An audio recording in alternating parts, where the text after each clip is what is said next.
Vamos orar, pedir que Deus abençoe essa palavra. Pai, em nome de Jesus, te dou graças por mais uma vez teu povo se reunir neste lugar. Estamos felizes, Senhor, por termos este lugar, por podermos consagrar a Ti, podermos, ó Pai, oferecer a Ti a nossa adoração, nosso louvor, ó Deus, e receber a ministração do Teu Espírito, receber, Senhor, a Tua palavra que edifica as nossas vidas e nos leva a ser pessoas melhores, pessoas que agradam a Ti, pessoas, ó Deus, que são mais parecidas com Jesus. Glória ao Teu nome, Senhor. Abençoa essa comunhão agora, em nome de Jesus. Amém.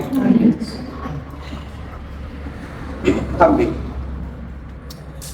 Amém. Na minha infância, vocês já me viram falar muitas coisas da história da minha infância, né? E de vez em quando Deus me traz algumas lembranças da infância. Eu não lembro que idade eu tinha, mas na minha infância, meus irmãos, eu sou mais novo, de 10 irmãos, né? Eu e mais novo, então eu sou mais novo. Na minha infância, acontecia que os meus irmãos mais velhos, eles, gente, faz muito tempo atrás, né? Faz uns 50 anos atrás isso, né? Então, muito tempo atrás. Mas naquela época, na minha infância, o que acontecia?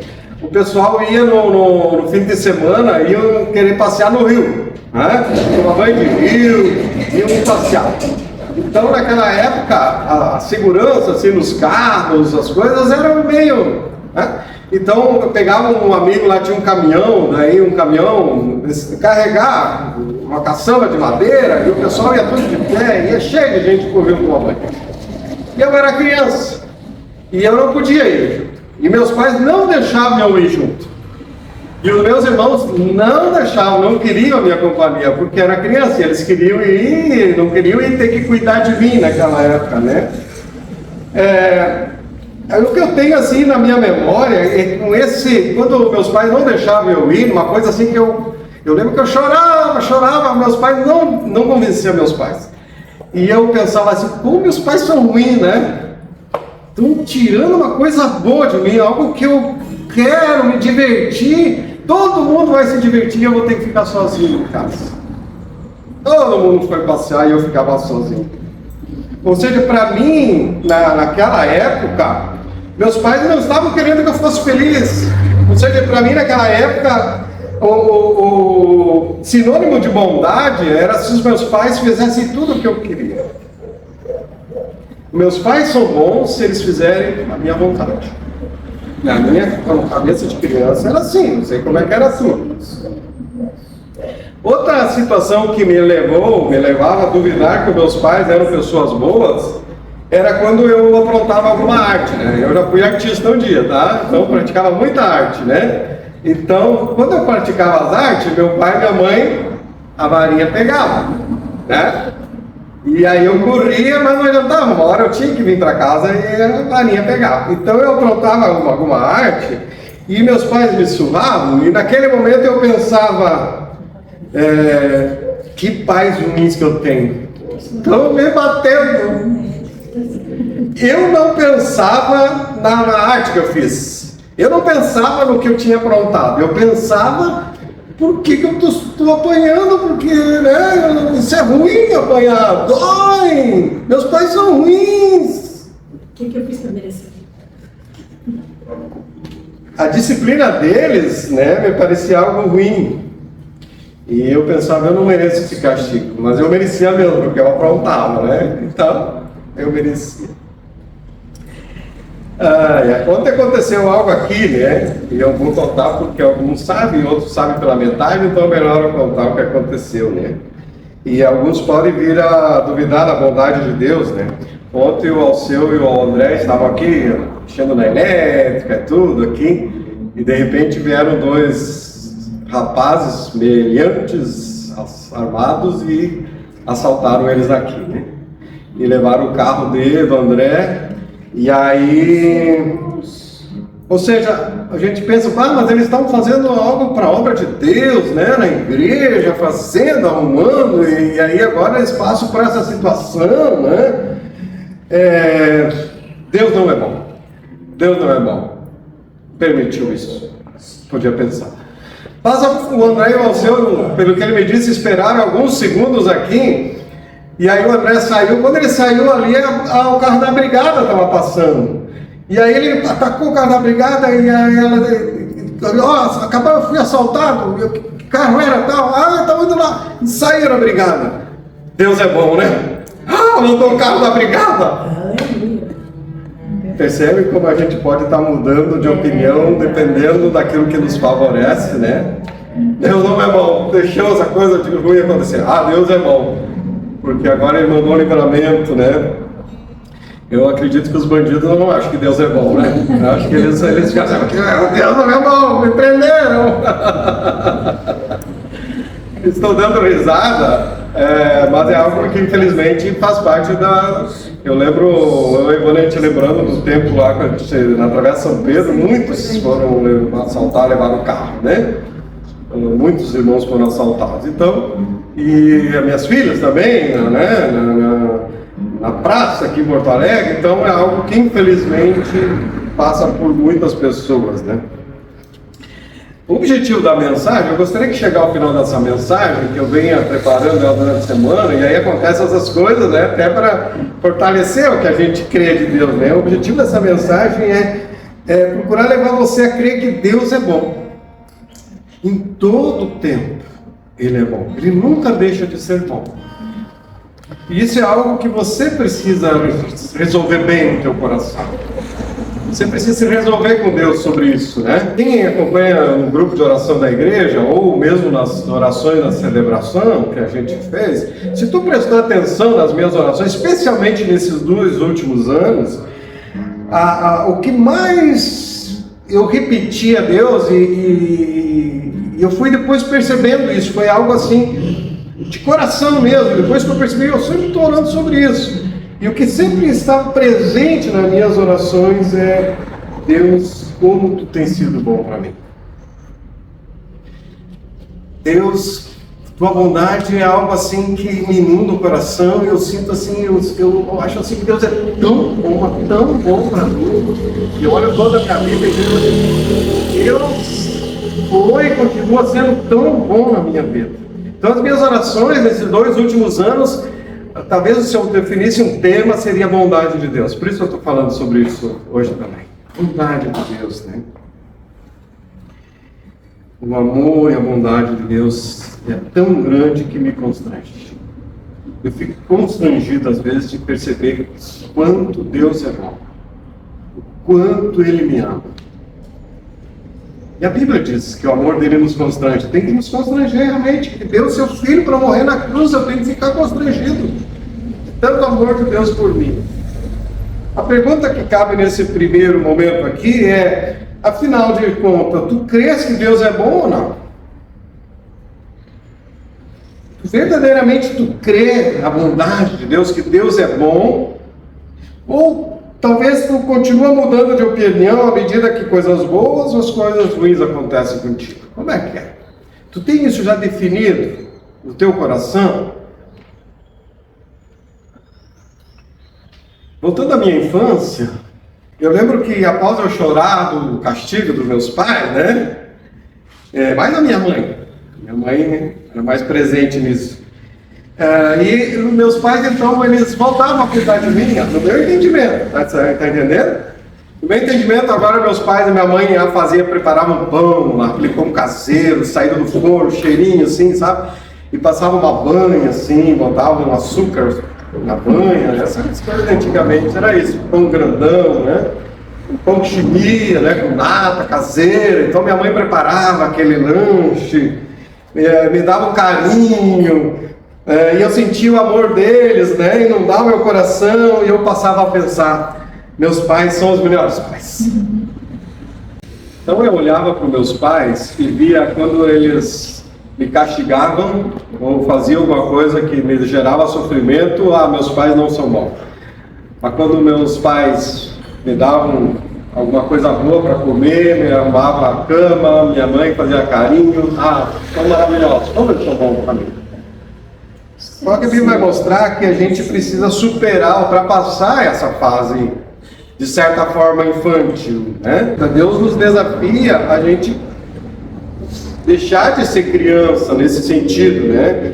Porque a criança, ela muda de opinião conforme o sentimento, né? A criança, ela muda Se a sua vida tem as suas frustrações, ela muda de opinião. Então, nós adultos, a Bíblia vai dizer que nós temos que avançar nesse sentido, né? O apóstolo Pedro escreveu, e eu queria que você abrisse aí na primeira carta de Pedro, primeira carta do apóstolo Pedro, e o apóstolo Pedro escreveu essa primeira carta aos cristãos que estavam dispersos, que estavam indo por vários lugares. Por que eles estavam dispersos por várias cidades? Porque eles estavam passando por perseguição. Alguns estavam sendo presos, né? E ao tu ler a carta de Pedro, especialmente essa primeira carta, tu vai ver que Pedro está escrevendo para encorajar as pessoas que estavam passando por lutas, né? Pedro está escrevendo para transmitir consolo às pessoas. Pedro está escrevendo para trazer ânimo espiritual, desafiando eles a crescer na fé, né? Também fazendo um chamado à consagração diante daqueles dias difíceis de perseguições, e não só perseguições, mas de tentações. Talvez a gente não passa por perseguição, mas passa por muitas tentações. E a palavra é a mesma, né? Nos encorajando a perseverar, a crescer espiritualmente. Então, nesse contexto de dificuldade, veja aí no capítulo 2, Pedro exorta dizendo: livrem-se, pois, de toda maldade, de todo engano, hipocrisia, inveja e toda espécie de maledicência. Como crianças recém-nascidas, desejem de coração o leite espiritual puro, para que por meio dele cresçam para a salvação, agora que provaram que o Senhor é bom. No capítulo 1, Pedro vai falar da obra maravilhosa de Jesus Cristo. E ele diz: olha para a obra maravilhosa de Jesus na cruz, e agora vocês precisam mudar áreas da vida de vocês. Ele está mostrando: olha, as coisas podem estar ruins na vida, porém consagre a Deus se você já provaram que Ele é bom. Ele vai dizer: sejam como crianças recém-nascidas que têm um desejo espiritual, um desejo para as coisas de Deus. Sejam crianças recém-nascidas com muita fome. Desejem mais e mais, eu quero mais e mais. Tenham fome de Deus. Porém, Pedro vai dizer, nas atitudes vocês têm que ser adultos. No desejo espiritual, no amor a Deus, sejam crianças, desejem. Mas na vida moral, na vida espiritual, na vida testemunho, sejam adultos. E ele vai dizer no verso 4 e 5: à medida que se aproximam dele, a pedra viva, rejeitada pelos homens, mas escolhida por Deus e preciosa para ele, vocês também estão sendo utilizados como pedras vivas na edificação de uma casa espiritual para serem sacerdócio santo, oferecendo sacrifícios espirituais aceitáveis a Deus por meio de Jesus Cristo. Ele está dizendo: sejam pedras vivas, firmes, fortes, com uma base sólida. No amor a Deus, sejam como crianças dependentes, insaciáveis. Porém, na vida, sejam santos, fortes, consagrados. Perceberam essa dinâmica aqui, né? O apóstolo Paulo escreveu também sobre isso aos Coríntios e Efésios, dizendo assim: não sejamos mais como crianças, levadas de um lado para outros pelas ondas, nem jogados para lá e para cá por todo o vento de doutrina e pela astúcia e esperteza de homens que induzem ao erro. Sejamos crianças nas coisas espirituais, na malícia. Seja criança, a criança não vê malícia, ela não vê na maldade. Seja como criança, não vê maldade, não aspire maldade, mas no amor, nas obras, seja adulto, dedicado, forte. O Salmo 34, verso 8 diz: provai e vede que o Senhor é bom. Já aqui o apóstolo Pedro escreveu: se vocês já provaram que Deus é bom. Percebe? Então, no passado, o salmista vai dizer: prove, experimente, comprove que Deus é bom. Mas agora que você já provou que o Senhor é bom, sejam pedras vivas, sejam alicerces, sejam firmes. A igreja é edificada sobre pessoas adultas, fortes, firmes na doutrina, no credo, estáveis. É isso que Pedro vai dizer sobre a rocha que é Jesus Cristo. Eu tenho muitos amigos pastores, muitos. Ainda mantenho amizade com muitos, né? E alguns estão longe, então a gente se comunica por WhatsApp, enfim. E um deles, eu até hoje chamo ele de meu pastor, porque antes de ir para o seminário, ele foi nosso pastor, né? E até a gente chamava ele de avô das meninas, né? Pastor muito querido. E ele já está hoje perto dos 80, né? O pastoreio dele hoje é mais internet e tal, né? E essa semana, ele mora em Águas de Chapecó, perto de Chapecó. Águas é uma cidade pequenininha. E essa semana deu um temporal lá. E eles moram num prédio grande, ele mora no apartamento de cima. Um prédio estilo alemão, assim, dos 4, 5 andares, loja embaixo, bem estilo alemão, assim, telhado. E ele escreveu para mim que deu uma chuva de pé tão grande que quebrou todas as telhas.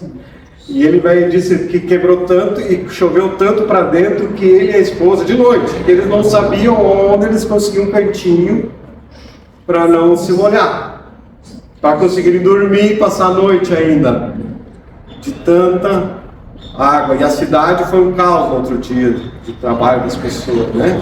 Essa foi a realidade dele. O homem que serviu a vida toda a Deus. Deus não é bom?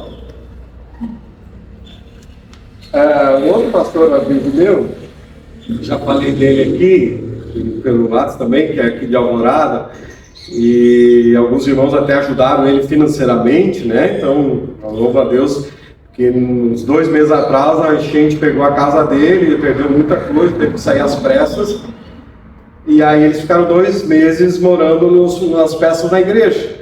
E essa semana ele arrumaram a casa, feliz que iam voltar e encheu de novo. Aí ele me escreveu dizendo, misericórdia, dele. Mas por que eu estou contando isso? Porque esses 2 pastores viveram agora tragédia pessoal, mas nenhum deles duvida que Deus é bom.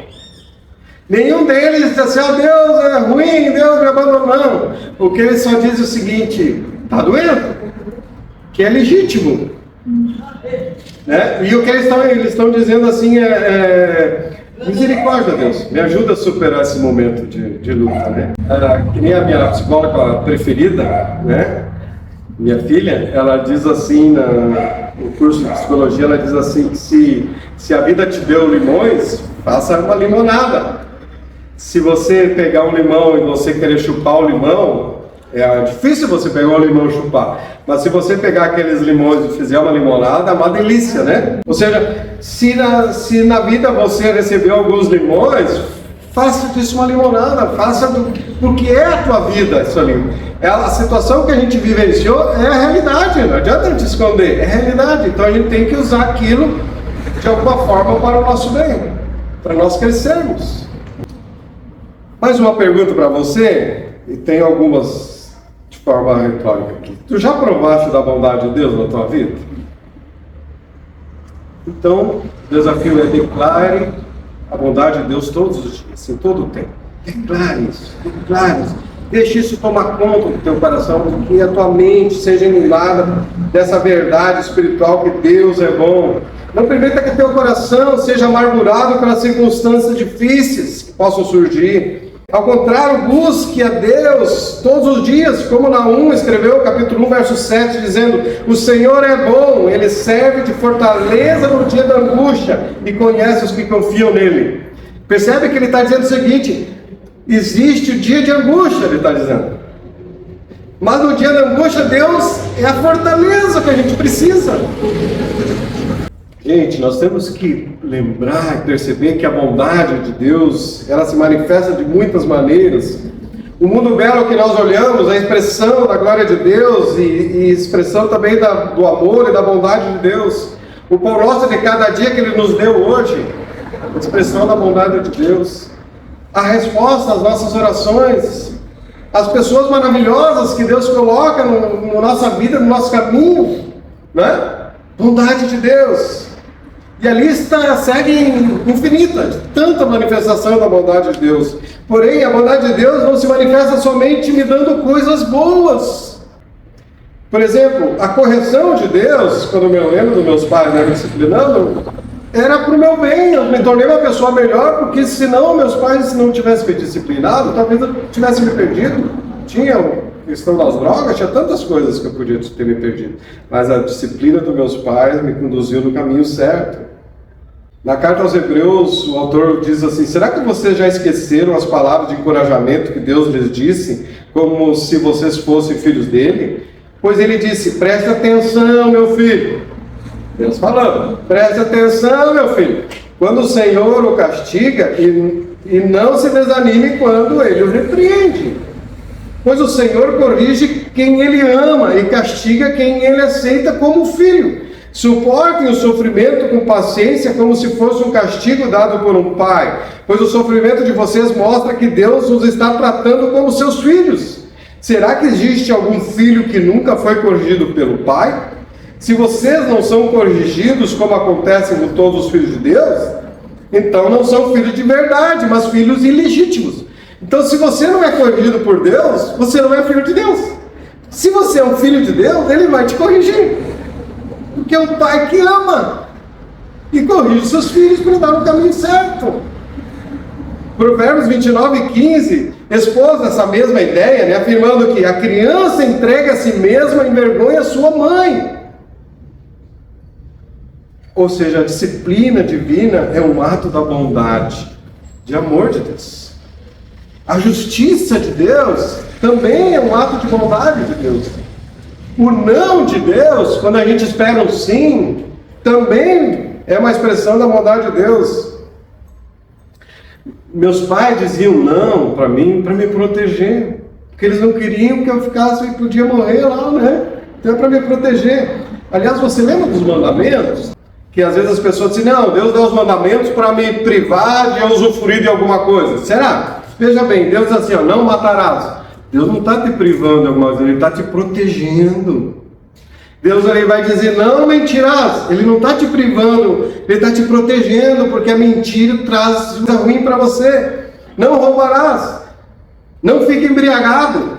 Não cobice. Deus ele não está te privando, te proibindo, Ele está te protegendo das consequências se você fizer.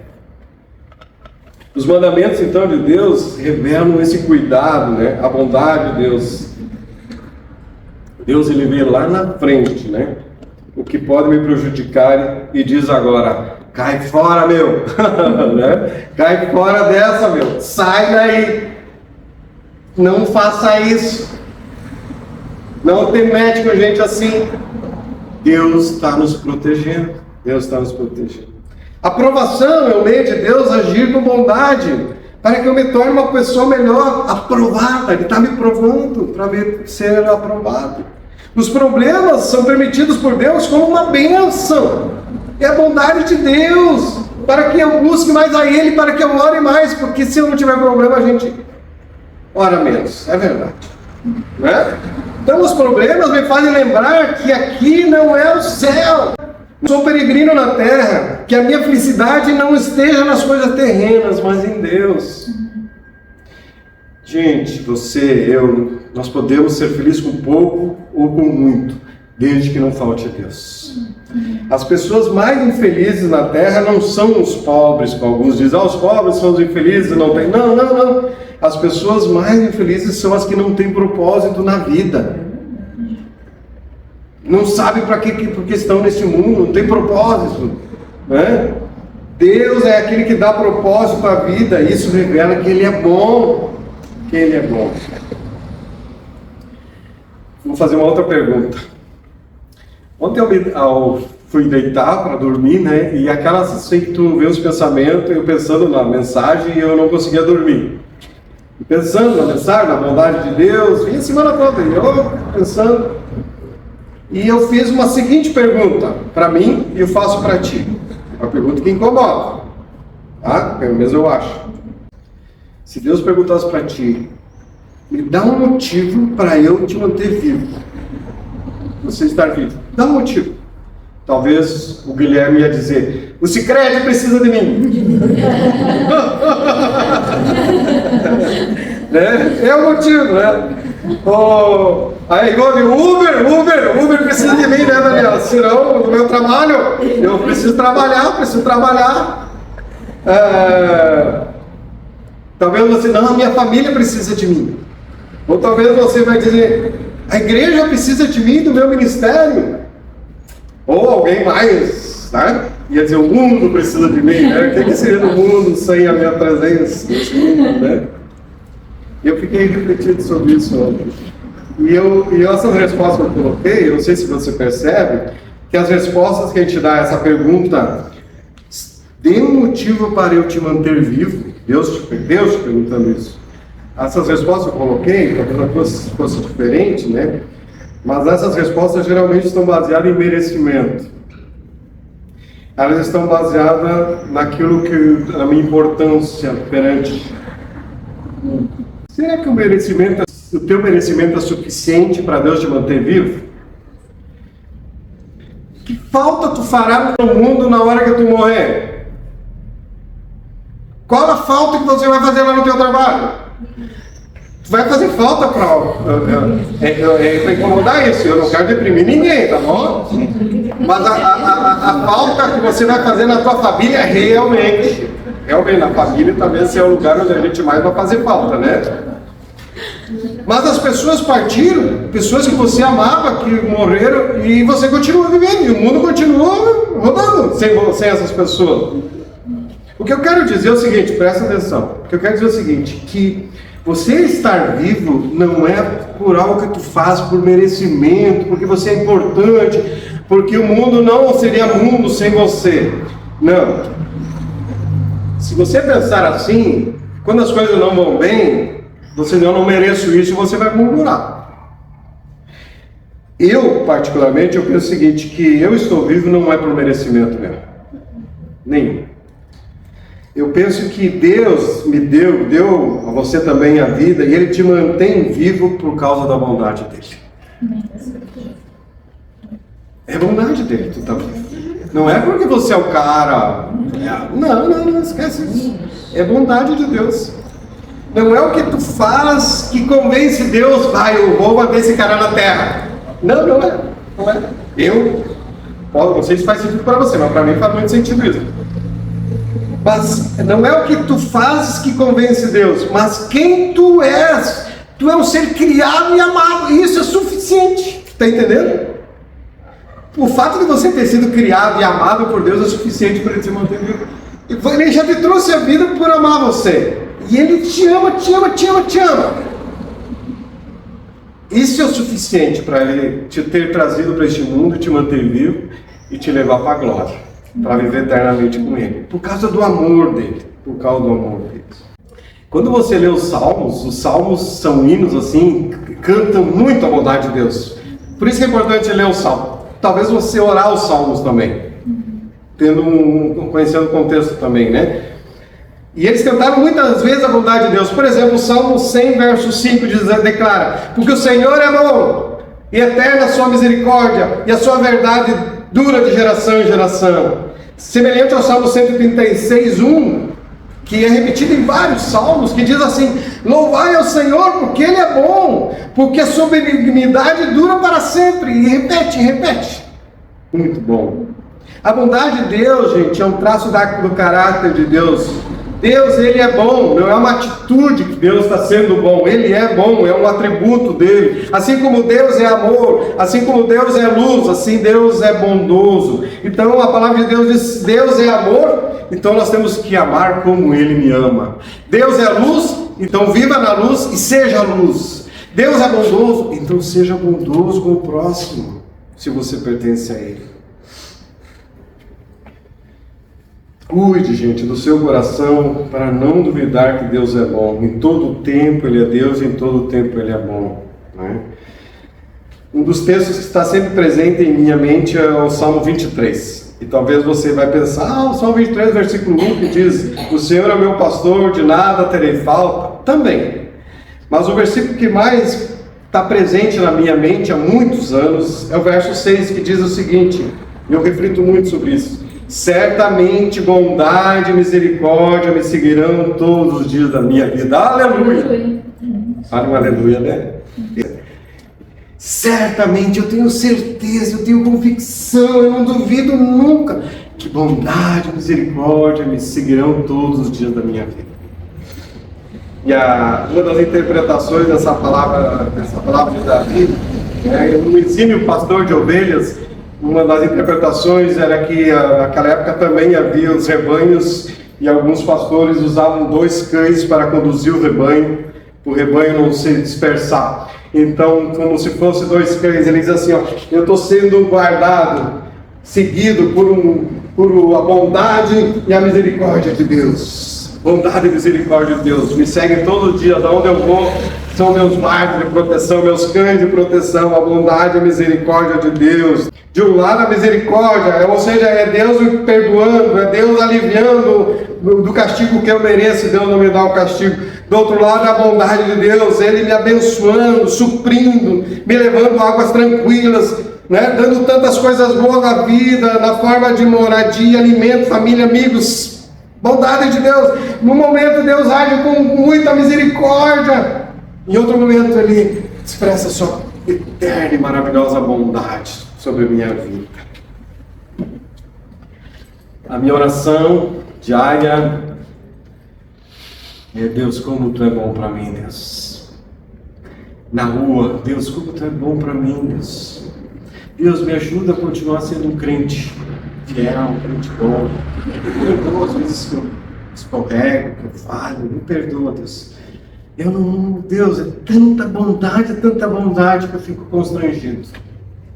Aí você vai dizer, mas Humberto, não tem problema, né? Vamos chorar junto aí com o nosso problema. Mas não impede a gente de crer nessa bondade, como Deus é bom pra gente. Como Deus é bom pra nós. Amém. Vamos cantar mais uma vez a canção que a gente aprendeu hoje? Te amo, Deus, Tua graça nunca falha, todos os dias eu estou em Tuas mãos, desde quando me levanto até me deitar, eu cantarei a bondade de Deus. És fiel em todo tempo, em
da bondade de Deus. Eu cantarei da bondade de Deus. Sim, Pai, nós declaramos que o Senhor é bom, porque é uma verdade, e Teu Espírito nos convenceu dessa realidade espiritual, Senhor, do Teu caráter, de quem o Senhor é, e nós cremos no Senhor. Faz parte do nosso credo, Pai. O Senhor é bom. A Tua bondade tem me seguido, a Tua bondade, a Tua misericórdia tem me seguido todos os dias da minha vida. Eu quero Te louvar, Te engrandecer, Senhor, que de tantas e muitas maneiras o Senhor tem revelado a minha vida, a vida da minha família, a Tua igreja, Senhor, a Tua bondade sobre nós.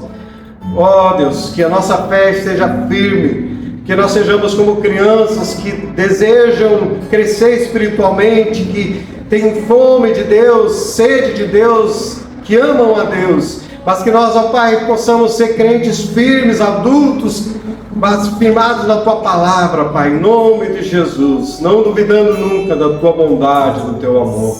Abençoa-nos, ó Pai, abençoa-nos, ó Deus, sustenta-nos, ajuda-nos a sermos cada dia pessoas melhores, crentes melhores, tementes e obedientes à Tua palavra. Ajuda-nos a cumprir a missão que temos aqui na terra, Senhor, de levar mais pessoas conosco para a eternidade. Ó Pai, bondoso é o Senhor, e nós damos glória em nome de Jesus Cristo. És fiel em todo